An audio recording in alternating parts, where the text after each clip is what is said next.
right, guys, we're going to do a special video today. We decided that it would be cool to go through and talk about our favorite themes, horror themes. That could be soundtracks, it could be title themes, it could be songs that are in movies, it could be a sound effect that's well known.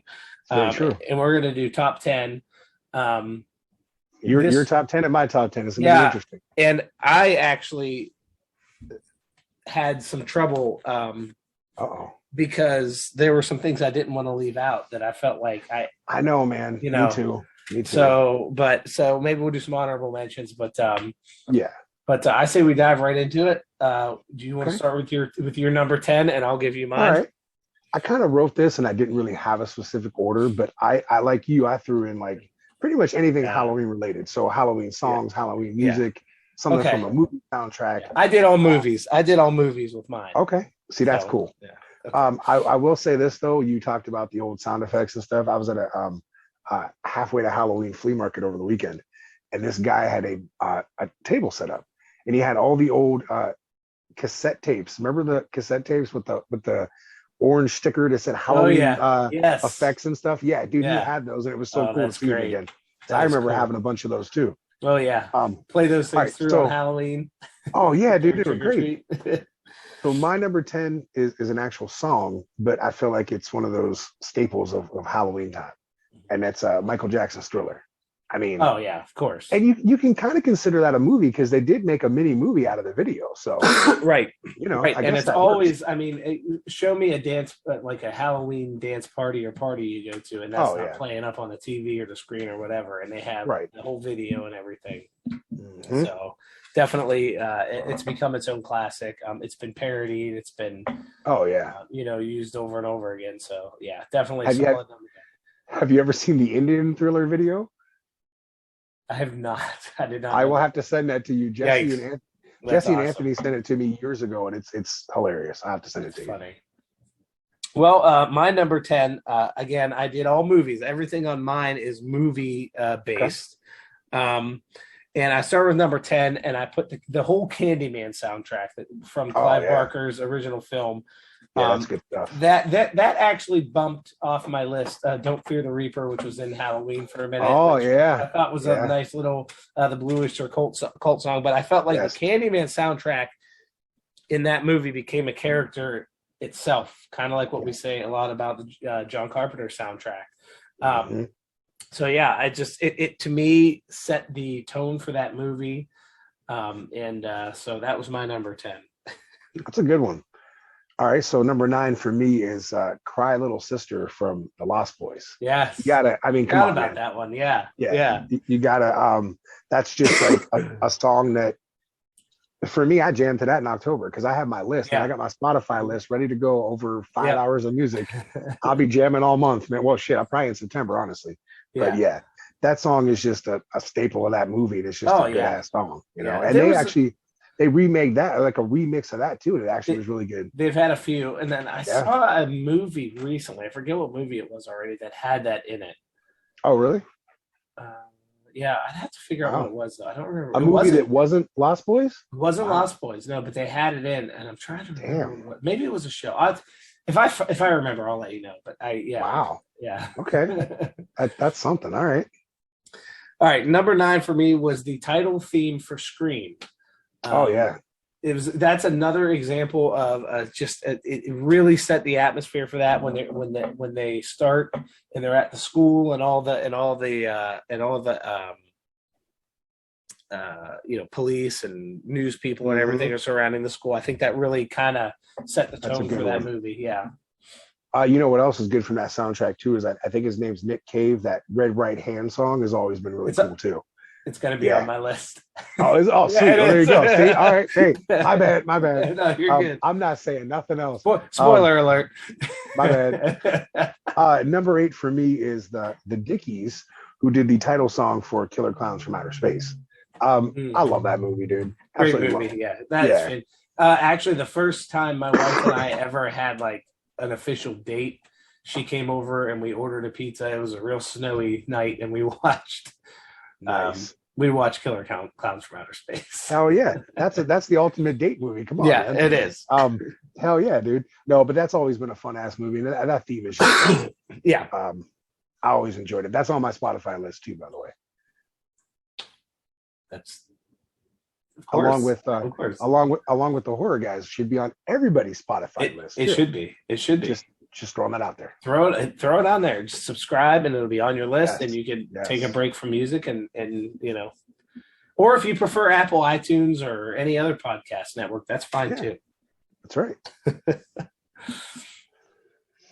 All right, man, it's on you. Oh, is it me next? Yeah. Oh, damn. Okay. That's right. No, are you sure? Are you on 8 or 9? I just did 8, so we're on 7. Oh, okay. All right. Oh, this will be 8 for me then. Okay. Sorry, guys. I'm a little. I've been outside working all day. The sun's getting to me. And that happens. Another title theme song from a movie, A Nightmare on Elm Street. I felt like it had to be on this list somewhere. Truthfully, I could have moved this one up further. But yeah, that's another one that's just, again, it's such a great classic. You hear it, you know what it is. It's got that 80s kind of feel to it. I love it. So 100% agree. So that's my number 8. Well, this one is, it kind of piggybacks a little bit off of yours because the person who sings the song was in a Nightmare on Elm Street movie, not the original, but part 6. So mine is Alice Cooper's "He's Back," the man behind the mask. That one is always playing at my house. Same here. That's on the Spotify list too, man. My son liked that a lot, and we actually went and saw Alice Cooper when he was at the amphitheater. Oh, nice. Last September or something it was, and he played that. And when he did it, he had Jason come out and basically kill everybody with the machete. And my kid got a kick out of that. It was awesome. He's got some other good ones too for Halloween time. Oh yeah, that's always been one of my favorites. So yeah, no, that's a great song. Absolutely. All right. What you got, man? The next one for me, again, I'm heavy on the theme songs. The Exorcist theme song. It's just such a. That's another one that during Halloween. I mean, it's great if you're having a party or whatever. Just a great creepy. It's really, really just grabs. These are themes I think of like newer movies they're not replicating this enough. And some these classic songs. So yeah. You know what's funny about that theme is that used to be a disco theme in the 70s. Really? How do you disco dance to the Exorcist theme? Like I don't understand it. No idea. Yeah, that was strange. That was a club hit in the 70s. Like that was a big thing that people danced to. Okay. I don't understand it. I prefer it at a Halloween party, but hey, to each their own. Hey, I mean, maybe you could disco dance at the Halloween party. Who knows? Maybe, yeah. Halloween disco theme. There it is. All right, so my number 6 again is just a song, but it's Boris Pickett with the Monster Mash. I mean, that's a classic. Yes. You have to. Yes. That is another one that is on the Spotify list and is, like you said, we play it all the time here. Party. Yeah. We have our big Halloween deal where we decorate our basement and have our kids come down to that. Yeah, that's the Monster Mash is yet another one. Classic. Absolutely. You have to. So number 6 for me is actually a sound effect. Okay. And I'm going with the camera sounds from the Texas Chainsaw Massacre. Oh yeah. So creepy and just the that it's like grating and uncomfortable, and you heard that, you knew some shit was about to go down. Yes. Like that's how you pretty much like Jason's sound effect in the movies or like or even like that little beginning of the Nightmare on Elm Street thing. You knew shit was about to go down. Yeah, because it has that exactly. That echoey kind of. So I may combine 2 for number 5 because I did forget one and it makes me very sad. But first up is DJ Jazzy Jeff and the Fresh Prince, Nightmare on My Street, because it's just hilarious. And I got to throw in Jay Giles' band Fright Night because I love the damn theme to Fright Night. I absolutely love it. I like the love Jay Giles too. I mean, and I love the instrumental too that's in the movie. It's called "Come to Me" and Brad Fidel does it. Dude, that's phenomenal music, man. Like it was so good. So I guess I threw in 3 for number 5. I don't know how the hell I did that, right. but I did. It's a tie. Somehow I did. It's what I do.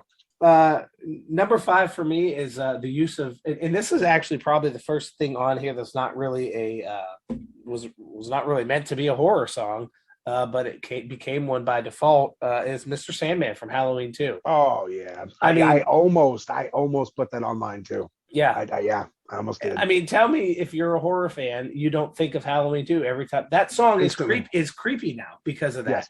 Had they never used it for that, you would never think of it as a creepy song. But for somehow that was such a perfect song for that opening sequence. That dude, I won't lie to you. That's on my Halloween playlist for Spotify too because of that. Yeah, just because of that. Yeah, it fits.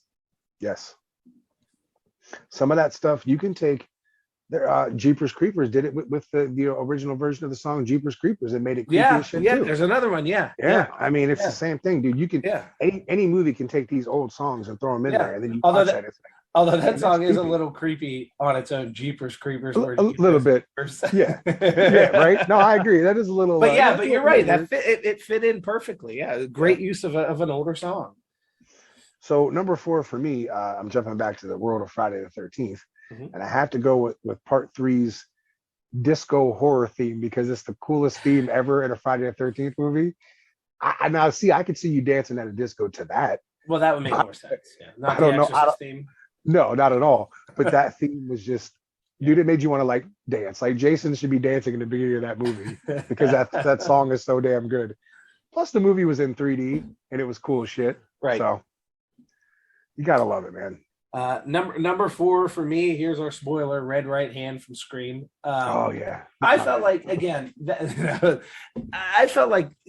was just such a great, again, another use of a song, just a regular song in a movie that now when you hear it, you associate it with that, and how do you not give it props? I mean, such a great. It's a good one for sure. I just like the whole sound of it. The beat, everything to it is just super cool, man. Yeah, it is. It's actually a sweet song just to listen to. On its own without that, but I was actually happy that they threw it back into the past Scream movie that just came out too. I thought that was super cool. Yeah. Number 3 for me is, it's mainly based on the fact that I love the theme, but I also love the opening credits for the movie, the animation and stuff, and it's the theme from Night of the Demons. I wish that we could actually get away with playing some of these themes. I know. While we're doing it. I think maybe I might, while we're talking, throw in a little video of the animation of Night of the Demons without the music in it. Right. Maybe we'll get a copyright claim. Maybe we won't. Right. But dude, that is one of the coolest opening sequences to a movie that I absolutely love it. And I love that theme. And that's on the Spotify list too. Just saying. Yeah. My number 3, 1, 2, Freddy's Coming for You. Speaking of something that plays when you know shit's about to go down, when you hear that and the little girl's jump roping, shit is about to go down. You are fucked because Freddy is coming for you. And I love that. I love that always freaked me the hell out as a kid. It's like you see those little girls jump roping and it's like I gotta pause the movie to get ready for what's about to happen because major props to whoever came up with that little nursery rhyme because it's stuck with you forever. I mean, it's just one of those things, man. So we're getting into the heavy hitters. My number 2, which will probably be no surprise to you when you hear it, is Tim Curry. Anything Can Happen on Halloween from The Worst Witch. Because you know that's my movie, man. You know that's my movie. That is to me like the greatest anything Halloween type song ever. I know people may not agree with me, but go on YouTube and look it up. Tim Curry, Anything Can Happen on Halloween. Watch the video because that's the best part of the whole thing. And I wish we could add that to this too, but unfortunately, I might sneak it in. Just saying. Number 2 for me is the Friday the 13th chase theme. I mean, it's iconic. What else can you say? I mean, everybody knows that. Everybody knows that, what that is and what it means. And had to make my list. If you don't know what that is, where have you been? That's and how did you end up here? You should pause this show. And go educate yourself and then come back. You know what's funny? Have you ever watched the story with Harry Manfredini, the guy who did the music? And he tells you how he came up with that? No. So in the one scene, if you remember in the original, when Betsy Palmer's talking to herself as Jason and she says, "Kill her, mommy, kill her." He took that and he took like and I'm not going to be able to do it as good as he does, but he took the from kill and then the ma from ma. And it's That's really what it That's is. what it is. Okay. Yeah. See, Yeah. not many people probably know that. No, but it's so cool how he tells the story, how he literally just took that and took the first couple, like, just sounds of her saying those two words. But everyone thinks it essentially sounds like that's what everybody thinks. Huh. I don't know what the fuck that is. I don't. It's funny because like you try to listen to it and you try to take what he said and it's hard to hear it. Yeah. But Because it sounds like a is what it sounds like. He knows what he did though. So like it was so yeah. cool to hear him tell that story of how it actually came about. Amazing how some of these come together, how simple it is, you know, and that's less is more. Less is more. Yeah, absolutely. You know? Who'd have thought you can take something from two words and just little sounds and make it one of the most iconic sound effects in a movie ever. Right. Nuts, dude. Hell, even when you played the video game and you heard it, you knew his ass was coming. Right. It was like, oh shit, you know. That's right. Okay, number one for me, and I think it's probably going to be yours too. We might as well say it in tandem. Okay, we'll do it on three. Ready? One, two, three. The Halloween theme. Yeah, dude. I mean, how is that personifies Halloween, period. That personifies horror, that personifies you know, that theme is again. And if you don't know that one, you might as well, you really need to go ahead. Just stop watching this and just quit calling yourself a horror fan. Yeah. You know, for me, I'll be honest, I don't think I've ever told this story on here. I think I've told you about it. When I was a kid, I saw Halloween and Friday the 13th Part 2 at a very young age. So those are the two movies that kind of messed with me, you know, as a young kid. So here I am sitting there one day in the living room, just minding my own business. And out of the corner of my eye, Michael Myers walks into my living room. And I'm like freaked out. And it took me a few minutes to realize it was until my dad walked in behind her. It was my mom dressed up like that. She scared the shit out of me. So I'll be honest with you, like Michael Myers for years freaked me out. I love the movies and I love the character, but it freaked me out too. Like I would hear the music and it would legit give me chills. Yeah. So I kind of broke that fear when I went to a convention, and I was in my 20s at the time. Mm-hmm. And Dick Warlock was there. And if you don't know who Dick Warlock is, that's Michael Myers from Halloween 2. Yep. And I walked up to his table, very excited to meet somebody from the Halloween movies, obviously. And I looked at him and I realized, wow, he's just this little old guy. That's what was under that mask. You know, a regular guy. Yeah. Look at Nick Castle. Yeah. The most, you know, friendly looking guy in the world. Yeah. You know, he looks like an older Adam Sandler. Like, he really does. He looks like old Adam Sandler. But like, honestly, I met him and it was like, oh, wow. And it took that fear away of just, this is just a regular person under that mask, you know? Yeah. And I know some people may laugh at that, but it's the truth. Like, it freaked me out for the longest time, man. So that music, to me, that sets the standards for anything that is not just Halloween movie related, but just freaky as shit, creep you out. The best Halloween sounding song there is. And again, it's another example of just a few chords being played back and forth. Yeah. And bam, there you go. You have the most iconic movie theme, Halloween horror movie theme, Halloween theme ever. And everybody knows what that is. And you know, again, one of John Carpenter's brilliance in geniuses was his music and how he was able to do that. Of course, obviously the Halloween, that theme personifies all of it. Yes. And it's been redone so many times, but they're all good though. They're all good. I do want to do, like I said, a couple honorable mentions for me. I already mentioned Don't Fear the Reaper. Cool seeing that, you know, and I like that song on its own as well. And then I'll Put a Spell on You, which was in Hocus Pocus. Yes. I feel like that deserves an honorable mention here because it could have made the list, honestly. As far as I'm concerned. So, so those are a couple for me that I think, and there are probably millions out there that I'm not remembering, but. Yeah, there's so many good movies that, again, like their themes just kind of grab you. Like, look at like even like the Shining theme was good. Yeah. The old Dracula movie theme was good. Like, stuff like that. Like you, and then some of the Hitchcockian stuff, some of the stuff. Oh yeah, you know, Psycho. Yeah, there you go. Right. I mean, hell, not just their opening main theme, but that shower scene theme is just iconic, man. Right. So there's so many things you could take.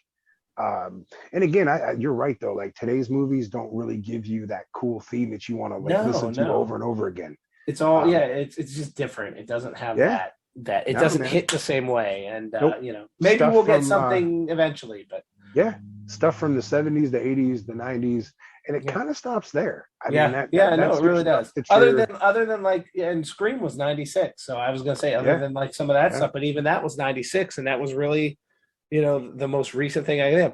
What are your top 10, guys? That's what I want to know. Leave them in the comments, and we'll read them off. Because I'd be interested to know, did we miss something? Did we get something wrong? We definitely did. You know what?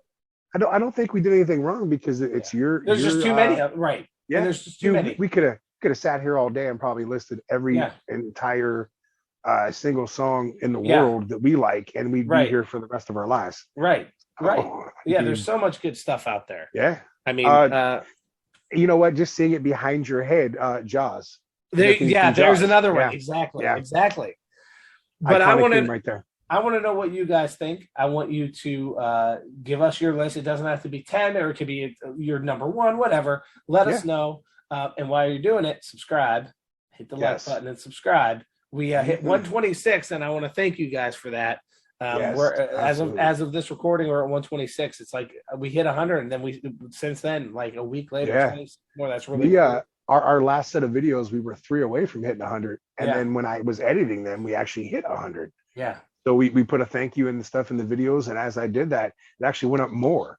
Yeah. So you said we're at 126 now, so that's awesome, man. So we're heading to 200, and we're looking forward to getting there. So we got another video coming soon. So you know the drill. Follow us on Facebook, follow us on Twitter, follow us on Reddit. Was it Apple Podcast, Spotify? We're working on iHeartRadio. So as Alan says, wherever we pop up, follow us, give us a like, give us a share, and hit that subscribe button. See you next time. Later. Fans, check out and follow the Horror Guys. You can find them on Facebook, facebook.com/The Horror Guys. On Twitter, Horror Guys 21, that's HORRORGUYS 21. On YouTube, The Horror Guys, and also on Spotify, search for The Horror Guys.